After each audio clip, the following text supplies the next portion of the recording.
Ang pagwasak sa sangkatauhan ay isang layuning alam nating gustong maabot ng Haley family. At para magawa ito, humahanap sila ng mga bagong kakampi na nasa katauhan ng sundalong si Borgsen at ng leader ng Phantom Troop na si Krollo Lucifer. Kung bakit kailangan nila Morena Prudo ang dalawang karakter na ito ay matutuklasan nyo dito sa full chapter review natin ng chapter 408. Nagumpisa ang kabanata sa pagsisimula ng negotiation game sa pagitan ng boss ng Haley family na si Morena Prudo at ng sundalong si Borgsen. Inutusin ni Morena si Borgsen na pumili ng baraha sa parent cards. Agad namang itinuro ng babaeng sundalo ang goal o ang purpose card, kaya natanong ni Morena kung bakit ito ang barahang pinili ni Borgsen. Pero, imbes na sagutin ng sundalo ang katanungan, kinuwestiyon niya kung pwede ba ang ginagawa nila ni Morena na pag-uusap na parang kaswal, sapagkat kung maaari pala ito ay magtatanong din si Borgsen ng ibang mga bagay. Sinagot siya ni Morena sa pagkasabi na ayos lamang ito at gamitin nila itong oportunidad para makilala ang isa't isa.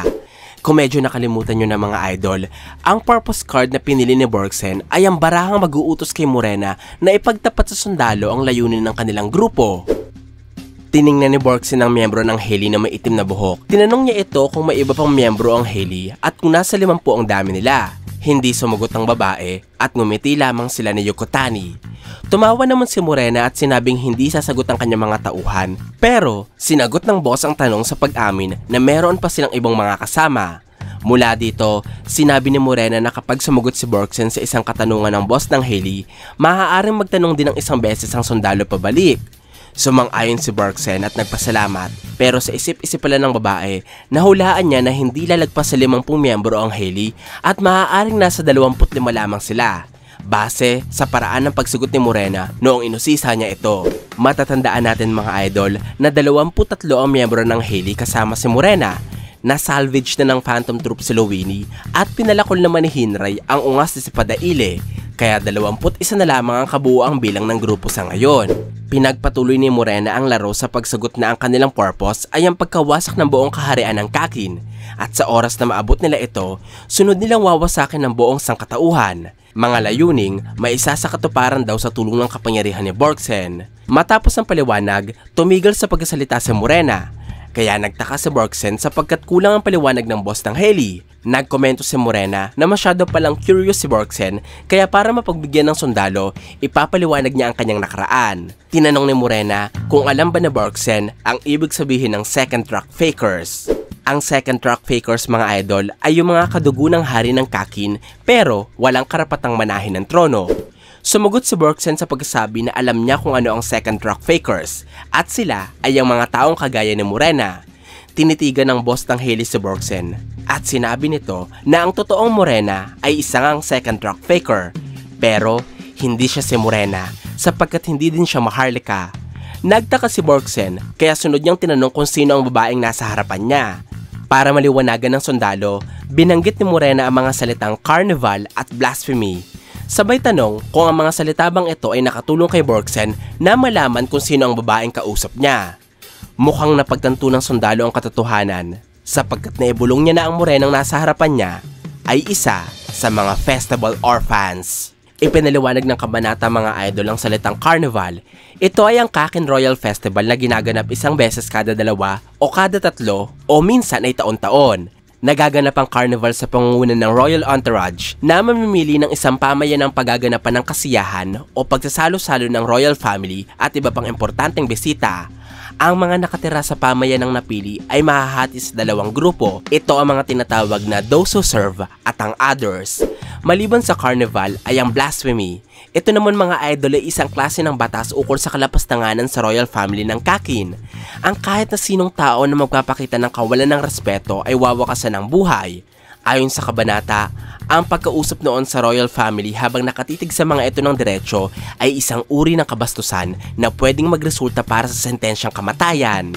At kahit hanggang ngayon, tinuturing na blasphemy ang aksyon ng paggamit ng contraceptives, abortion o genetic testing na konektado sa royal family sapagkat isa daw itong paraan ng pagrerebelde sa salinlahi ng hari. Ang susuway dito ay syempre mamamatay. Pinagpatuloy ni Morena ang paliwanag mga idol. Dito kayo hahanga sa pagsulat ni Togashi ng double meaning pero para maging mas masaya at mas maintindihan natin kung bakit halang ang mga kaluluwa nila Morena, ang mas brutal na paliwanag ang sasabihin ko sa inyo. Ayon kay Morena, ang kanyang ina ay isa sa mga napiling magsilbi para sa carnival sa loob ng maraming araw at hindi siya nagpahinga o natutulog man lang. Ibig sabihin, ginamit ng royal entourage at ng royal family ang ina ni Morena hanggang sa mabuntis ito. Sinabi ng boss ng Hailey na namatay ang kanyang ina noong siya'y 2 taong gulang pa lamang. Hindi nito alam na buntis siya kay Morena o kahit noong ipinanganak niya ito. Sa madaling salita mga idol, wala na sa katinuan ng ina ni Morena. Maaaring dulot ng mga kalupitang naranasan nito. Ang pagkabuo kay Morena sa sinapupunan ng isang babaeng ginamit sa carnival ang naging dahilan para tawagin siyang festival orphan. Huwag natin kakalimutan idol na alam ni Borgsen ang termo ng festival orphan. Ibig sabihin, batid niya ang mga kawalangyaan ng royal family ng Kakin. Kaya wag na kayong magtataka kung maiintindihan niya ang pinanggagalingan ni Morena.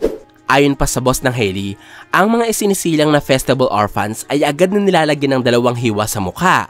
Pagkatapos ay dinideliver sa isang pasilidad na pinapatakbo ng Hailey family. Ang pasilidad na ito ay ginagamit ng mafia sa human trafficking at konektado sa ospital kung saan kinikilala scientifically ang mga festival orphans para hatiin sila. Ito ang mga second truck fakers at ang tinatawag na meat. Si Morena ay nasama sa mga meat o yung mga festival orphans na walang dugong maharlika, kaya sa loob daw ng 20 taon, nakaranas siya ng iba't ibang klase ng pagpapahirap bilang meat. Pinapaliwanag ito ni Morena habang ipinapakita ng kwento ang isang karneng merong butas na hugis-ari ng babae matapos saksakin ng kutsilyo. Nagpaparating ito sa atin na ginahasa ng maraming beses si Morena sa loob ng 2 dekada. Tahimik na nakikinig si Borgsen. Sinabi ni Morena na habang ginagampanan niya ang kanyang role bilang meat, nadiskubre niya ang kanyang kakayahan sa paggamit ng nen. At unti-unti niya itong hinubog. Kaya mula sa simpleng kakayahan, nagkaroon siya ng abilidad para umpisahan ng pagwasak sa bansang Kakin. Pinaliwanag ni Morena na ang bawat festival orphans ay kinikilala base sa huling 2 digits nila sa taon ng Kakin. Si Morena ay ang class of 98 at sa loob ng 20 taon bago siya maging leader ng Hailey, 7 batches pa ng festival orphans ang dumating sa pasilidad. At ang huling batch ay dineliver 2 taon na ang nakakalipas. Ang taon bago ganapin ang pag-alala sa demokrasya ng kanilang bansa. Ibig sabihin mga idol, gustong iparating ni Morena kay Borgsen na walang pagbabago ang Kakin sa kabila ng kalayaang tinatamasa nila at hindi na kailanman magbabago pa ang kalupitang meron sa bansa. Dahilan para mapagdesisyonan ni Morena na pabagsakin ng kaharian. Sinabi ng boss ng Hailey na para makuha niya ang kanyang layunin, kailangan niya ng mga kakamping nagtataglay ng espesyal na abilidad at kabilang sa kanila ang isang taong hahawak sa importanteng tungkulin. Ang taong ito nga ay si Borgsen. Tinanong ng sundalo kung bakit siya. Sinabi ni Morena na hindi niya pa muna ito masasagot hanggat hindi gumagamit si Borgsen ng baraha. Kinuha ni Urarge ang 5 child's card ng sundalo. Binalasa niya ito at pagkatapos ay inalatag sa harapan ni Borgsen. Pumili ang sundalo at binuksan niya ito. Dito niyo nakita ang Joker card. Ang Joker card mga idol ay ang card na kapag naiwan sa kami ni Borgsen, magkakaroon siya ng chance ang makapili ng yes or no kung sasali ba siya sa Hailey. Hindi ito ang mga cards na gusto ni Borgsen, kaya ayos lamang na mapunta ito sa graveyard. Inutusin ni Morena ang sundalo na piliin na ang sunod na parent card, kaya tinuro ni Borgsen ang power card. Medyo kinilig si Morena noong ito ang pinili ng sundalo sapagkat ibig sabihin nito, interesado si Borgsen sa boss ng Hailey, kaya dahil sa tuwa, pinangako ni Morena na ipapaliwanag niya ng mas malinaw ang kanyang powers o abilidad. Upang masimulan ito, tinanong ni Morena kung pamilyar ba si Borgsen sa Nen abilities. Sumagot ang sundalo na sa pagkakaalam niya daw, ang mga Nen abilities ay mga psychic powers at ginagamit daw ito sa succession contest. Kinumpirma ni Morena na tama si Borgsen at bilang karagdagan, sinabi ng babae na ang Nen ay maaaring matutunan ng kahit na sinong may tamang pagsasanay. Pero may mga tao na kayang gisingin ang abilidad ng iba na hindi nagtataglay nito. Kabilang sa mga taong ito ay si Morena. Kaya hindi na kailangang dumaan sa mahabang pagkasanay sa Borgsen para lamang magkaroon ng abilidad gamit ang Nen. Naintindihan ito ng sundalo, pero hiniling niya kay Morena na sabihin ng babae kung ano nga ba ang abilidad nito. Pumayag ang boss ng Hailey, kaya pinaliwanag niya na ang kanyang kakayahan ay magkaloob ng kapangyarihan sa kahit na sinong tao na may parehong layunin na meron siya. Sinabi ni Morena na siya ang parent at ang kanyang mga tauhan na yung children na binubuo ng 22 miyembro. Kapag ang mga children na ito ay nakakolekta ng sapat na points, magiging parents din sila at makakabuo ng sarili nilang mga children. Sa madaling salita, Parang pyramiding o networking ang abilidad ni Morena. Invite ka lang, tapos dadami na sila.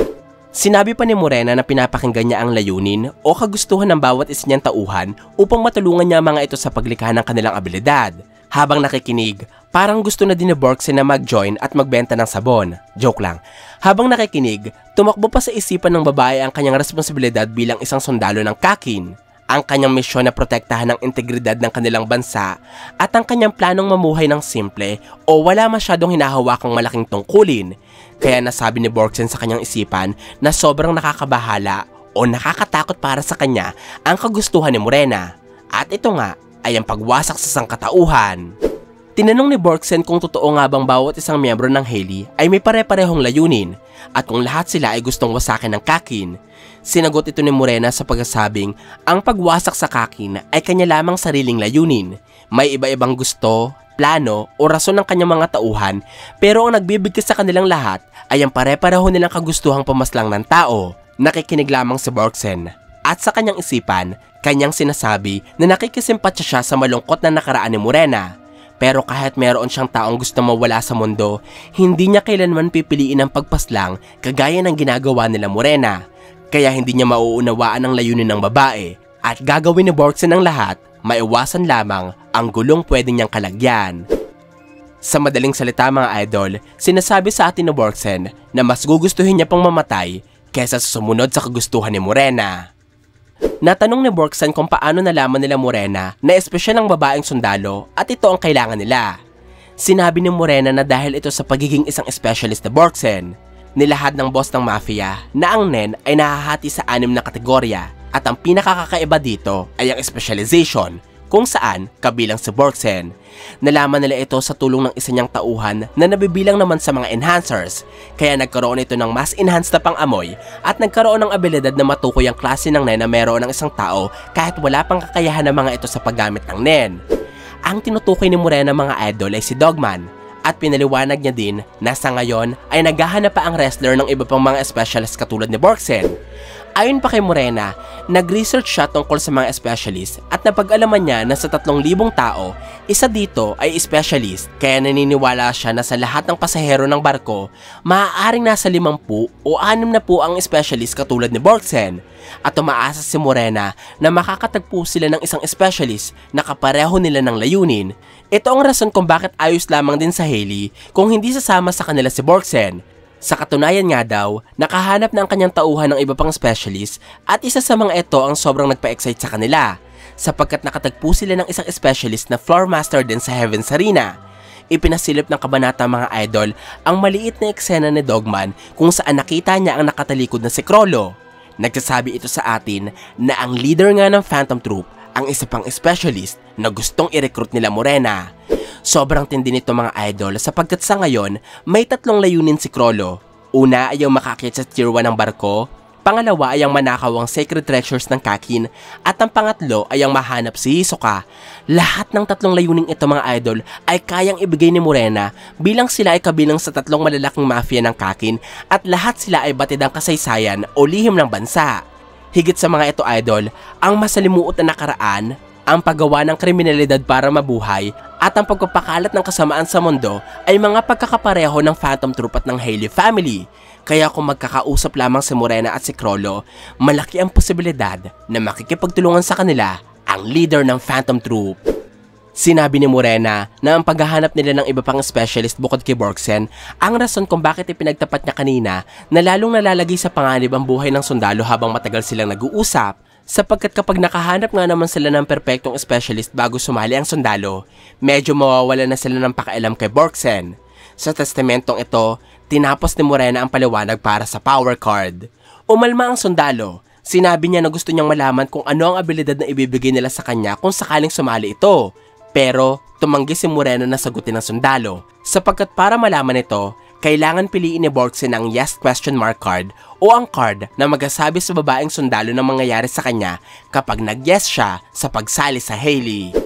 Imbis na sagutin, ang tangang ginawa na lamang ni Morena ay ipinaintindi kay Borgsen ang kahulugan ng pagiging specialist.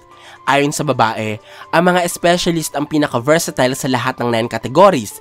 Dahil sa kategoryang ito, Posibleng maging bihasa ang isang NEN user sa iba pang kategorya ng NEN bukod sa specialization at maaaring ding magkaroon sila ng mga abilidad na hindi kabilang sa kahit na anong kategorya ng kapangyarihan. Sa makatawid, sa oras na sumali si Borksen sa grupo, sasabihin ni Morena sa sundalo ang abilidad na gusto nilang taglayin ni Borksen at tutulungan nila itong buuhin ang abilidad bilang specialist. Malalaman ni Borksen kung anong abilidad ito at ang gagampanan niyang role sa grupo sa oras na pinili ng sundalo ang yes question mark card. Naintindihan ito ni Borksen, kaya binalasa muli ni Urarge ang 4 na natitirang child's card at pinapili si Borksen. Itinuro ng babae ang isa sa mga nakatuob na baraha at nakita nila na ito ang yes card. Ang barahang pupersa kay Borksen na sumali sa grupo sa oras na maiwan ito sa kanyang kamay. Katulad ng nabanggit ni Borksen kanina mga idol, gagawin niya ang lahat makaiwas lamang sa gulong inaalok sa kanya nila Morena. Ibig sabihin, sa puntong ito ng laro, wala pang balak mag-yes si Borksen at wala siyang pakialam sa pagkalagas ng yes sa child's card. Nagpakyut si Morena habang tinatakpan ng bibig. Tinanong niya kung ang kahulugan ba ng pagkabunot ng yes card ay hindi na talaga makakasali sa kanila si Borksen. Tumitig lamang ang babaeng sundalo, habang sila Gelato at Voconte ay parang nadismaya. Napansin ito ni Borksen, kaya napagtanto niya na hindi nadadaya sila Morena at hindi talaga siya pinapwersa ng mga ito na sumali. Ngayong wala na ang yes, tinanong ni Morena si Borksen kung gusto ba nitong malaman ng kaibahan ng pagpili ng X card at ng no sa child's card. Sinabi ni Borksen na oo, interesado siya, kaya hinayaan niya si Morena na piliin ang no question mark card sa mga parents card. Dulot nito, piniliwanag ni Morena ang mangyayari kapag nag-no si Borksen sa pagsali sa Hailey. Ayon sa boss ng grupo, ang no ay isang diretsahang pagtanggi sa pakikiisa nila kanila Morena. Ibig sabihin, si Borksen at ang kanyang mga kaibigan ay mapapabilang na lamang ulit sa mga ordinaryong pasahero na pwedeng gamitin nila Morena upang palakasin ang kanilang abilidad at hindi na nila susubukan pang i-recruit muli si Borksen. Yun nga lamang ay hindi makakaalis ang babae sa lugar nang hindi nakakatanggap ng consequence sa pagtanggi nito kanila Morena.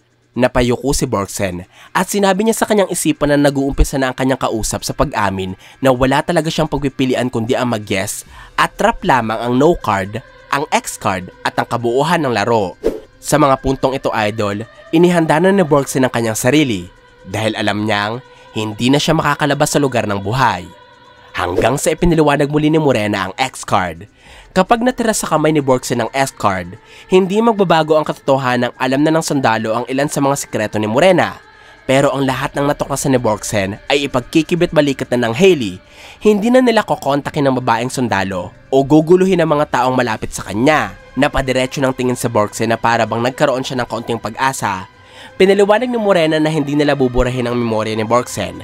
Bagkos, pagkakatawalaan nila ang sundalo na babaliwalain din nito ang mga nalalaman at magpapanggap na hindi nangyari ang kanilang pag-uusap.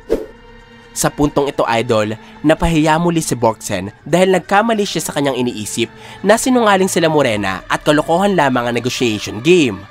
Tinanong ni Borksen kung anong mapapalaan nila Morena sa X card, gayong nilalagay nito sa matinding panganib ang kanilang grupo. Sumagot si Morena sa pagkasabing masaya siya at natanong ito ng sundalo. Piniliwanag niya na ang mapapala o bentahin nila sa X card ay ang pagkakaroon nito ng high risk. Ang NEN mga idol ay pinapatakbo din ng vow at restrictions, kaya ang pagiging mas mapanganib ng isang abilidad para sa gumagamit ay natutumbasan naman ng mas malakas na kapangyarihan. Pinaliwanag ni Morena mga idol na sa kabila ng posibilidad na maaari silang matalo at malagay sa panganib ang kanilang mga plano, hinarap pa rin ni Morena ang laro. Isang klase ng resolve na lalong nagpapalakas sa kanyang NEN ability. Bintaheng makakatulong din para masuportahan niya ang kanyang mga tauhan. Ang batas na ito ay sumasakop din sa kalaro ni Morena kagaya ni Borksen, sapagkat ang pagtanggap ng sundalo sa panganib na mamamatay siya sa oras na no card ang matira bilang kasagutan ay lalong magpapaigting sa relasyon ng manlalaro sa Hailey sa oras na sumali ito sa grupo. Nagtitigan si Morena at Borksen. Sa puntong ito mga idol, parang alam na natin na nabago ang pananaw ng babaeng sundalo kanila Morena. Ang paliwanag ng boss ng Hailey sa risk at rewards ng negotiation game mga idol ay nagbibigay sa atin ng ideya na ang larong ito ay parte talaga ng contagion ni Morena. Ito ang dahilan kung bakit ginagamit niya din ang terminong parent at child sa larong ito, katulad ng pagtawag niya bilang parent sa kanyang sarili at children naman sa kanyang mga tauhan habang pinapaliwanag ang contagion. Napangiti si Morena nang makita na hindi man lamang nakaramdam ng takot sa Borksen, kaya tumugon ng sundalo sa pagpapaliwanag na ang sagot ni Morena ay kanya na talagang inaasahan. Pero hindi siya kinakabahan dahil parang hindi pa rin totoo ang lahat. Dahil dito, sinabi sa kanya ni Morena na maaaring maramdaman ni Borgsen ang pagiging totoo ng mga nangyayari kapag 2 card na lamang ang natitira sa kanya. Kaya inutusan niya ang sundalo na pumili na sa 3 nakataob na child's card. Binuksan ni Borgsen ang baraha at kanilang nakita ang X card. Ang barahang magpapahintulot kay Borgsen na umalis nang walang nangyayaring masama sa kanya.